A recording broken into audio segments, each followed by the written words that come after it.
যারা যারা চাকরি রিলেটেড গুরুত্বপূর্ণ আপডেট নিউজটি দেখার জন্য ক্লিক করেছেন, ভিডিওটি দেখতে লাইক দিয়ে কন্টিনিউ করা অনুরোধ জানাচ্ছি। আসসালামু আলাইকুম বন্ধুরা, এমপিওভুক্ত শিক্ষক কর্মচারীদের 50% উৎসব ভাতা কবে দেওয়া হবে স্পষ্ট জানালেন মাউসি। আজকের আপডেট নিউজটি খুবই গুরুত্বপূর্ণ।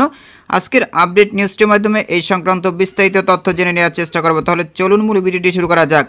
প্রিয় বন্ধুরা, মূল ভিডিওটি শুরু করার আগে বরাবরের মতো ছোট্ট একটি রিকোয়েস্ট থাকবে, আপনি যদি আমাদের এই পরিবারের নতুন দর্শক হয়ে থাকেন, এরকম নতুন নতুন চাকরি রিলেটেড আপডেট নিউজ সবার আগে পেতে আমাদের এই চ্যানেলটি সাবস্ক্রাইব করে রাখুন। প্রিয় বন্ধুরা, প্রতিবেদনে বলা হচ্ছে বেসরকারি শিক্ষা প্রতিষ্ঠানে কর্মরত 4.4 লাখ এমপিওভুক্ত শিক্ষক কর্মচারীদের মে মাসের বেতন দেওয়া হচ্ছে আজ। তারা বোনাস পাবেন আগামীকাল সোমবার। মূল বেতনের 50% বোনাস পাবেন। আগে তারা 25% বোনাস পেতেন। রোববার 1 জুন বিকেলে শিক্ষক কর্মচারীদের ব্যাংক অ্যাকাউন্টে বেতনের টাকা পাঠানো হবে বলে জানিয়েছে মাধ্যমিক ও উচ্চশিক্ষা অধিদপ্তর মাউসি। তো বুঝতেই পেরেছেন, আপনারা বোনাস পাবেন আগামীকাল সোমবার। মাউসি education management information system EMISL এর একজন কর্মকর্তা এ তথ্য জানিয়েছেন। তিনি জানান, আজ বিকেলের মধ্যে বেসরকারি স্কুল ও কলেজের শিক্ষক কর্মচারীদের বেতন নিজ নিজ অ্যাকাউন্টে ঢুকে যাবে।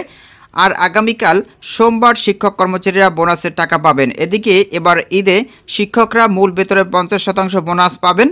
আগে তারা মূল বেতনের 25% বোনাস পেতেন, আর কর্মচারীরা আগের মতোই 50% উৎসব ভাতা পাবেন। গত 26 মে শিক্ষকদের বোনাস 25% থেকে বাড়িয়ে 50% করার সম্মতিপত্র জারি করে অর্থ মন্ত্রণালয়ের অর্থ বিভাগ।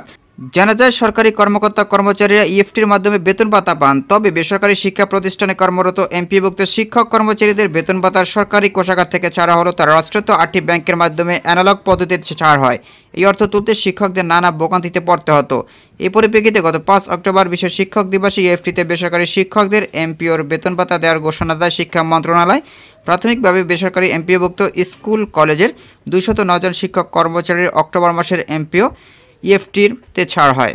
তো প্রিয় বন্ধুরা, ছিল মূলত আজকের আপডেট নিউজ। এই বিষয়ে যদি আপনাদের কোনো ব্যক্তিগত মতামত থেকে থাকে তাহলে অবশ্যই কমেন্ট করে জানাবেন। পরবর্তীতে নতুন কোনো ভিডিও নিয়ে আপনাদের মাঝে হাজির হব। সবাই ভালো থাকবেন, সুস্থ থাকবেন। আল্লাহ হাফেজ।